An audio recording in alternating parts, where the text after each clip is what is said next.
Greetings to everyone who is online.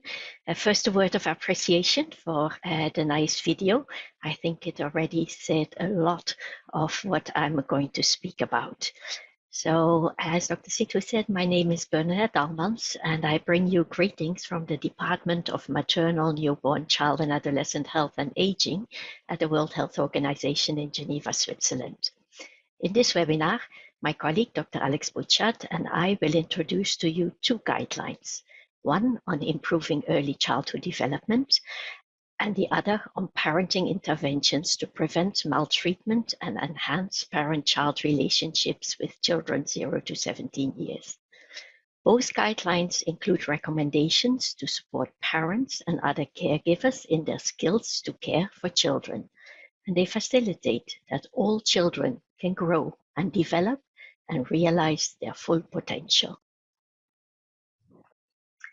So let me get started and introduce to you the WHO guideline on improving early childhood development. Here is the outline of what I will present. We will start by looking at the science, which was well documented in the 2017 Lancet series entitled Advancing Early Childhood Development from Science to Scale. I will then introduce the WHO guideline and its recommendations, which are a complement to the Lancet series. The guideline and the key messages of the Lancet series have been translated into the Nurturing Care Framework. I will orient you to the framework as a tool for translating the evidence into action. Human development is a remarkable miracle. It results from a genetic blueprint which is modified by the environment during critical periods. When you are born, your brain is not fully developed. It's actually only about a quarter the size of your adult brain. It doubles in size in the first year, and then by age 5, it's grown to 50% of its full size. In the first few years, our brains are developing very fast, faster than they will at any other time in your life. Here you see how the density of neurons increases rapidly in the first 2 years of a child's life. During late pregnancy, the brain will also start to wire itself by forming neural connections. In the month after birth, over 1,000 to 10,000 new connections are made every second as the baby senses their environment. As babies get older, their brains begin to eliminate rarely used pathways and reinforce those that are often used. This is called synapse pruning. Our brains keep growing, making connections and refining at every age. But because the brain is growing the fastest in the first few years, the brain we build by age 5 is the foundation. As the human brain develops, infant starts acquiring critical functions. Sensory pathways of vision and hearing, language, and higher cognitive functions start being formed in utero and reach their peak in the first year of life. Acquiring these functions does not happen by itself. They depend on the stimuli that the brain receives. Therefore, it's important to understand that early childhood development is a result of the interaction between nature and nurture. We all have our genetic blueprint that's embedded in our DNA. And because of the very small differences in this DNA, we are all different people. Environments can accentuate these differences by chemically marking and changing the expression of the DNA, a process called epigenetics. This can be for the better or the worse. When the environment is nurturing, it promotes health and well-being. But when children are undernourished or poorly stimulated, or they're exposed to maltreatment, the environment impedes the child's optimal development. This is illustrated in these scans of a healthy brain on the left and a brain of a child that experienced maltreatment on the right side of the image. As you can see, there is much less lightening areas in the abused brain, meaning that these parts are not active and therefore impair the child's skills and functioning. Risk factors to early childhood development are many. They include poverty, nutritional deficiencies, inadequate learning opportunities, maternal depression, family stress, violence, and child maltreatment. Current estimates stipulate that at least 250 million children, or 37% of all children worldwide, children under 5 worldwide, are at risk of not reaching their developmental potential due to risk factors of extreme poverty and stunting alone. The burden is highest in settings where people have few resources, but even in high-income countries, there are communities, families, and children that are deprived and therefore at risk. The science behind early childhood development was revisited and presented in the third ECD Lancet series. The series highlighted 5 key messages.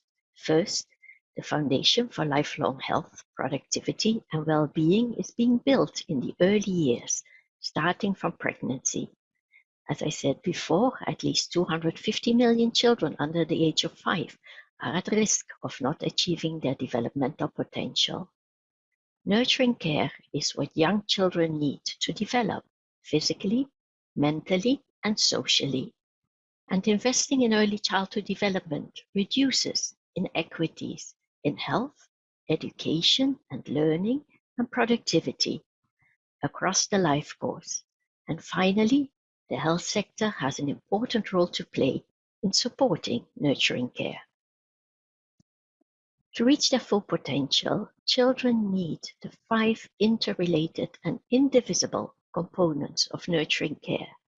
Nurturing children means keeping them safe, healthy, and well-nourished, paying attention and responding to their needs and interests, encouraging them to explore their environment and interact with their caregivers and others.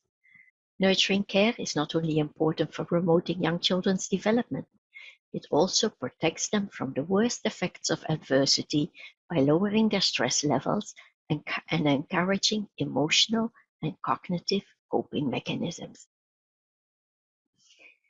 There are many interventions that are familiar in health and nutrition that are essential for nurturing care. You see them on the left. They need to be implemented with high quality and coverage. In the component of safety and security, we see areas such as safe water and sanitation, clean air, violence prevention, and social care. These are also important for nurturing children. And then there are the interventions for responsive caregiving and early learning. Some are familiar, such as skin-to-skin contact and kangaroo mother care. Others may need some more explanation. To better understand the evidence behind the components of responsive caregiving and early learning opportunities, WHO set up a guideline development group in 2017. The group came up with 4 recommendations based on a systematic review of the evidence. The first one is that all infants and young children should receive responsive care during the first 3 years of life, and parents and other caregivers should be supported to provide it. Similarly, all infants and children should have early learning activities with their parents and other caregivers during the first 3 years of life, and parents and other caregivers should be supported to engage in those activities with their infants. The guideline also recommends that support for responsive caregiving and early learning be integrated with nutrition interventions because of the synergistic effects on development. It also calls attention to the importance of psychosocial interventions for maternal mental health, because caregivers need to be physically, emotionally, and socially stable in order to be able to provide nurturing care for their young children. So let's have a look at the meaning of these recommendations in a bit more detail. Responsive caregiving refers to the ability of the caregiver to notice, understand, and respond to their child's signals in a timely and appropriate manner. Many caregivers have a natural tendency to provide responsive care to young children, but stresses of daily life can easily interfere and hamper the ability to provide it. Responsive caregiving is actually considered a foundational component because responsive caregivers are better able to support the other four components of nurturing care. To be responsive, caregivers must be able to observe and respond to children's movements, sounds, gestures, and verbal requests by reading the child's cues, interpreting what the child needs or wants, and responding appropriately, consistently, affectionately, and predictably. Being responsive is the basis for recognizing and responding to illness, responsive feeding, protecting children against injury and the negative effects of adversity, building trust and social relations, bonding, security, emotional well-being, and learning. Opportunities for early learning refers to any opportunity for the infant or child to interact with a person, place, or object in their environment. Remember that every interaction, positive or negative, or absence of an interaction, is contributing to the child's brain development and laying the foundation for later learning. Early learning includes providing children with opportunities to use their bodies, interact with objects and people, explore their surroundings, activate their senses, and hear and use language. For this, everyday routine household objects and activities are all that you need, because smiling and eye contact, talking and singing, reading and telling stories, modeling and imitation, and simple games like Wave Bye Bye and Peekaboo all provide for great learning opportunities. Household objects can be exciting materials, and commercial toys are not necessary for learning activities to occur. Next is the area of caregiver well-being. This is not a separate component of nurturing care, but the Lancet series and the WHO guideline recognize that caregivers are best placed to provide their children nurturing care, but can only do this effectively when they are able to care for themselves and get the support when they need it. All what I have presented so far has been consolidated in the Nurturing Care Framework that is a roadmap for action. It was developed by WHO, UNICEF, and the World Bank with support from the Partnership for Maternal, Newborn and Child Health and the ECD Action Network, and launched on the margins of the 71st World Health Assembly in 2018. The framework emphasizes that the first years of life, parents, intimate family members, and other caregivers are the closest to the young child and thus the best providers of nurturing care. We use the phrase nurturing care for early childhood development to make clear that nurturing care is what we do. It's the inputs, and early childhood development is what we seek to achieve. It's the outcome. At the beginning of the parenting journey, the first point of contact that families often have is with health and nutrition services, and therefore the health sector has an important role to play. For caregivers to be able to provide nurturing care, a holistic approach is needed. The framework articulates the importance of the enabling environments around the child, the caregivers and their capabilities to provide nurturing care, empowered communities that can create safe, secure, and child-friendly spaces, the services that support caregivers in the provision of nurturing care, and the policies that give families time and resources to care for young children. As the WHO recommendations state, all children and families need some support, but some need more support because of the adversities or vulnerabilities they face. These two inverted pyramids indicate the different levels of intensity of support according to population need. Families and children who face poverty, food insecurity, HIV, or conflict may need to be targeted for additional contacts and benefits in order to be able to provide nurturing care. And children with developmental difficulties or disabilities, or those born prematurely, may require specialized services. or indicated support. To translate this evidence into action, the Nurturing Care Framework suggests 5 strategic actions, namely lead and invest, focus on families and their communities, strengthen services, monitor progress, and use data and innovate. To support the operationalization, WHO and partners have developed the Nurturing Care Handbook. For each of the strategic actions, the handbook describes 3 thematic areas as illustrated in this slide.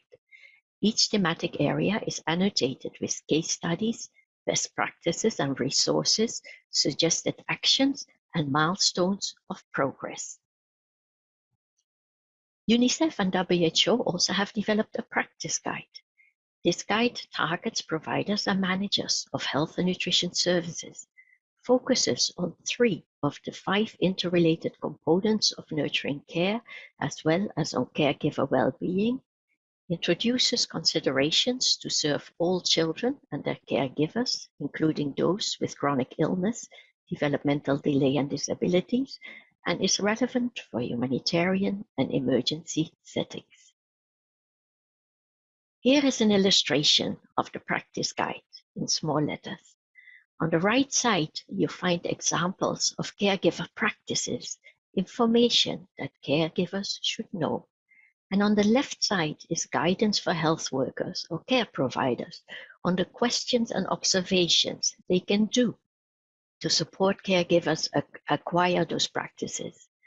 The practice guide is a useful resource for program planners and managers to update existing guidelines and tools, and for providers to integrate support for all components of nurturing care into their daily practice. There are now many more resources to support the implementation of the WHO guideline Improving Early Childhood Development and the Nurturing Care Framework. I'd like to encourage you to visit the Nurturing Care website that is a vibrant hub of resources and knowledge exchange, and gives examples of what is happening in different places of the world with the implementation. Operationalizing the guideline and the Nurturing Care Framework does not mean starting from the beginning, but rather building on what already exists. It's important to remember what is already done in a country and needs to continue, strengthen what can be done better to achieve coverage and quality of services, and add the actions and interventions that are not yet part of the menu to ensure that all components of nurturing care are addressed and all families and children reached with support. This will take a whole of society approach in which many sectors and stakeholders have a role to play. But if we work together, we can make sure every child reaps the benefits. In closing, I like to share one of the quotes in the Nurturing Care Framework. It says, "If we change the beginning of the story, we change the whole story. The early years are the beginning of the story. If we invest in the early years, we can change the story of an individual, a generation, a country, and the world we all share. But parenting does not stop in early childhood, and sustained support will be needed in later years. We will learn more about this in the next presentation."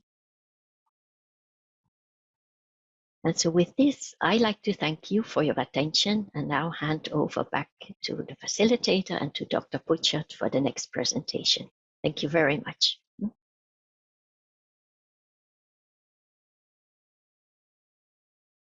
So greetings to everyone on this webinar, and thanks very much to WHO Myanmar for this opportunity to introduce the WHO guidelines on interventions to prevent child maltreatment. Also, big thanks to Bernadette for providing such an excellent overview of the broader context of child development within which what I will talk about sits. My presentation has 3 parts. First, we'll watch a brief video. Second, I will provide a technical overview of the WHO guidelines. And third, I'll introduce a set of evidence-based parenting tip sheets designed for the public and which have been translated into Burmese. To set the scene, the video that we'll show now is a case study of the kinds of problem that the guidelines have been developed to address. It illustrates how parenting interventions help to enhance the lives of the child and his caregiver, and the video is from South Africa. Myanmar, if you could play the video, I will stop screen sharing at this point. Yes, we will share the video for now. Thank you.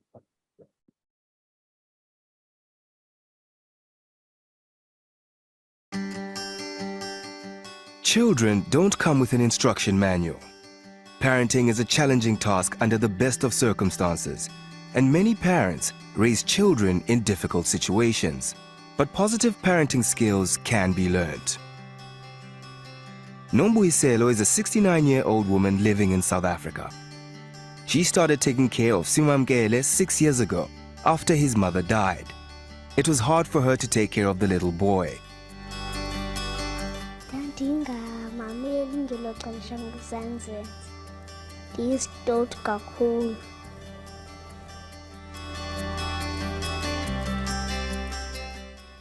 Lo mntana ke ube nezinto njengoba ekhula ke koluhambo lakhe ethatha neemoto zabanye abantwana neeselfoni. Noba andikho ndifike kukho abantu abemileyo apha bezofuna iinto zabantwana babo. Hey, uyandisokolisa lo mntana ngale ndlela. Wayekhanyela gqithi. Ndandimbetha. Hayi ndandimbetha kuba lokhu uyakhanyela. This all changed after Nombuyiselo took part in one of the Parenting for Lifelong Health programs. Nombuyiselo learned how to establish a positive relationship with Simamkele through praising him and spending time together. These workshops helped her build a foundation for discipline without yelling and hitting. Now they have a warm, loving relationship. Children who are abused or neglected are more likely to be violent or grow up to be abusers.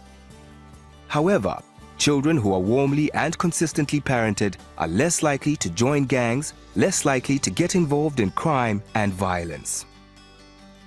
Attentive, empowered parents means children who are less likely to develop depression, get addicted to drugs and alcohol, and engage in risky sex. Warm, supportive parenting means children who are more likely to stay in school and make a positive contribution to the economy. So it's an easy decision. We need to support parents to raise the next generation for a prosperous, secure future. Parenting for Lifelong Health is an international collaboration working to develop a suite of effective and affordable parenting programs for families with babies, young children, and adolescents worldwide. The programs are being rigorously tested to make sure they achieve the outcomes of reducing child maltreatment and improving children's behavior. When brought to scale, these programs have the potential to transform the lives of millions of parents and their children for a better future.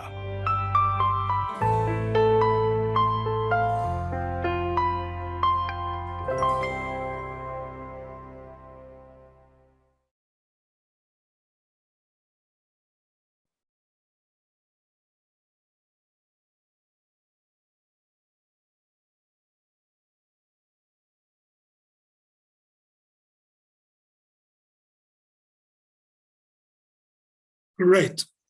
Thank you very much, Dr. Situ. Can you confirm that you can hear me and see my screen once more? Yes, doctor. We can Very hear good. you. So, I'm sure that despite the very big differences between South Africa and Myanmar, we can all recognize the applicability of this case study to our own settings. Ready access to effective parenting interventions is essential. Harsh and violent parenting, as we've just heard, can result in severe, long-lasting consequences and substantial associated economic costs. The consequences include poor mental health, injuries, disabilities, and death, high-risk behaviors, communicable and non-communicable diseases, maternal health problems, and intergenerational violence transmission, including intimate partner violence. There's now a great deal of evidence that interventions to prevent harsh and abusive parenting and enhance parent-child relationships are effective. They have great potential to reduce many of these high-priority public health challenges, and this is why the WHO guidelines have been developed. The guidelines consist of the core document and a web annex. The core document sets out the methods and the recommendations. In the web annex, you can get more detailed information on the strength and the quality of the evidence for each recommendation. Central to the guidelines is a definition of what a parenting intervention is, and an evidence-based listing of the essential components. As shown here, parenting interventions aim to improve parent-child interaction and the quality of parenting. They usually come with manuals, providing step-by-step instructions to ensure that they are delivered with close fidelity to the source intervention as tested and shown to be effective. The interventions are highly structured and directed at parents and other caregivers, such as grandparents. The focus is on developing new skills and behaviors, and they emphasize the importance of parents learning and practicing new skills. As Bernadette has just noted, parenting interventions can be universal, selective, or indicated, and can be delivered from centers, through home visits, and online, to groups and single families. Delivery staff can be professionals or paraprofessionals, and these interventions can be combined with others, such as household economic support.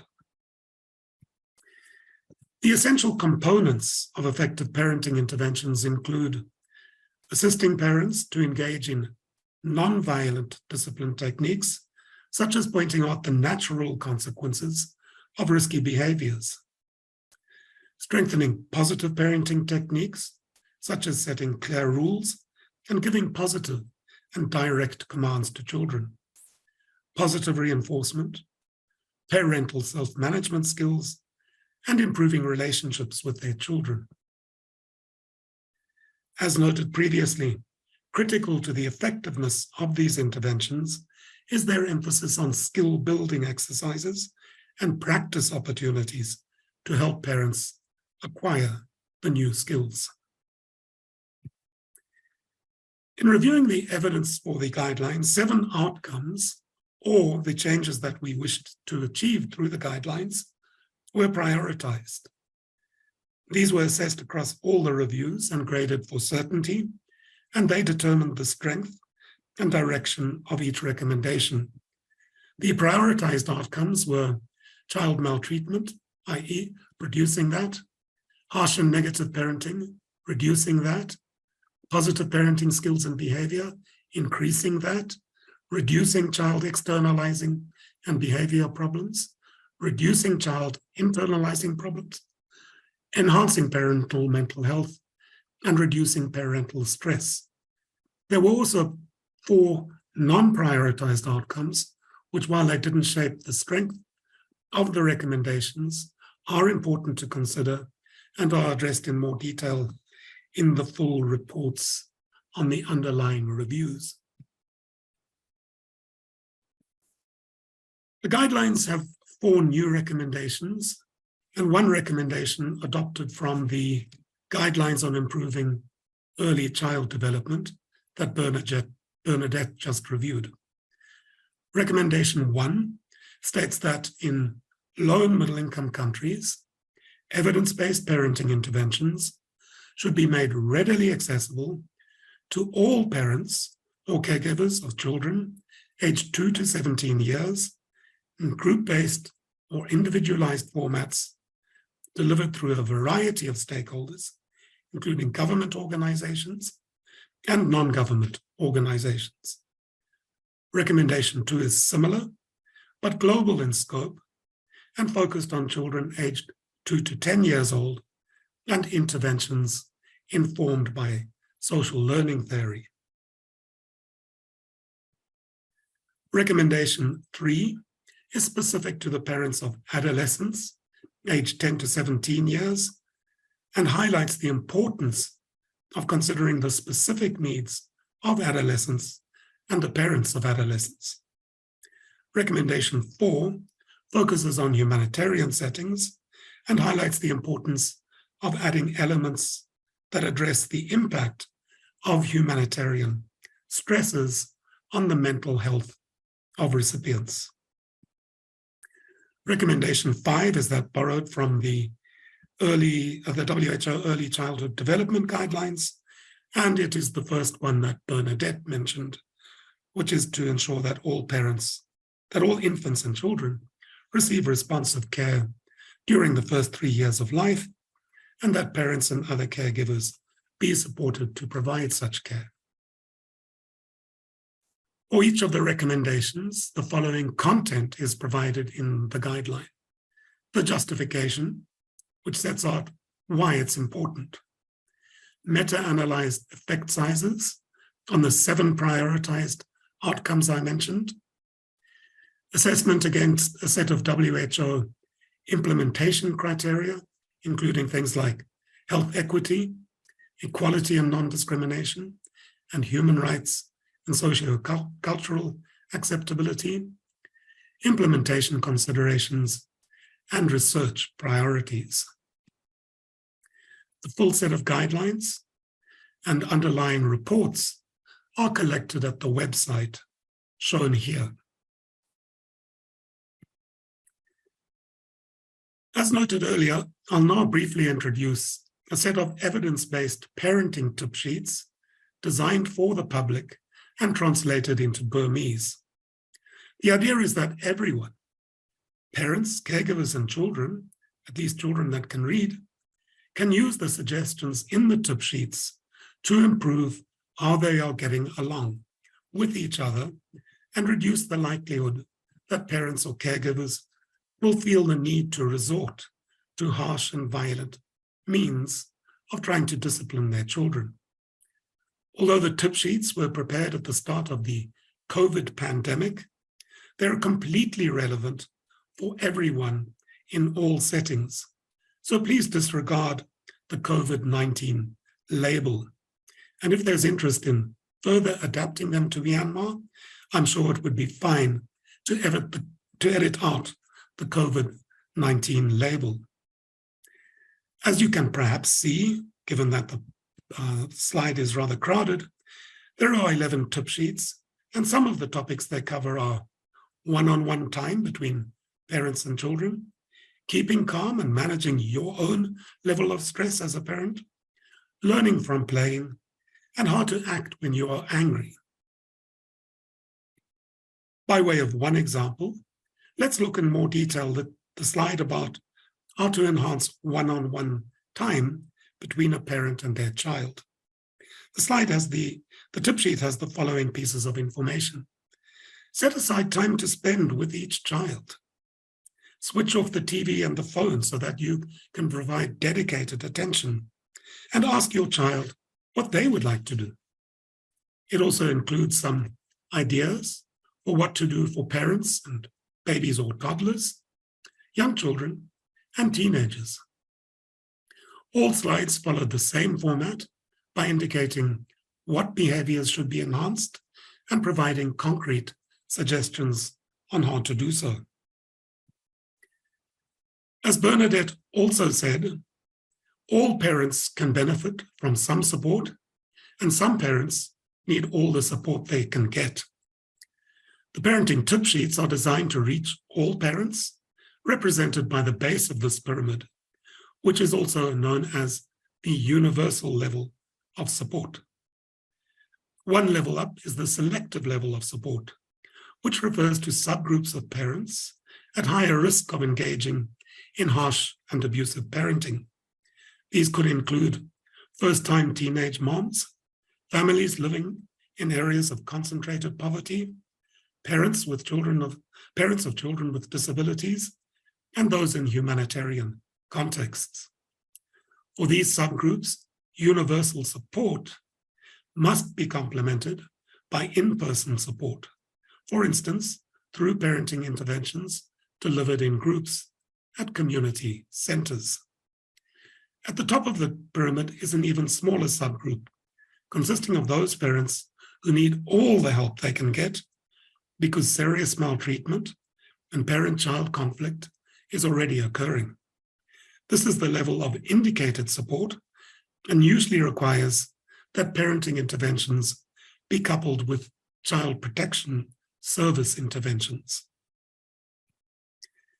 You can freely download the tip sheets and many other evidence-based parenting resources for professionals and the public alike from this website. So thank you so much for your attention, and happy parenting, grandparenting, and nurturing caring. Over to you, Dr. Zitu.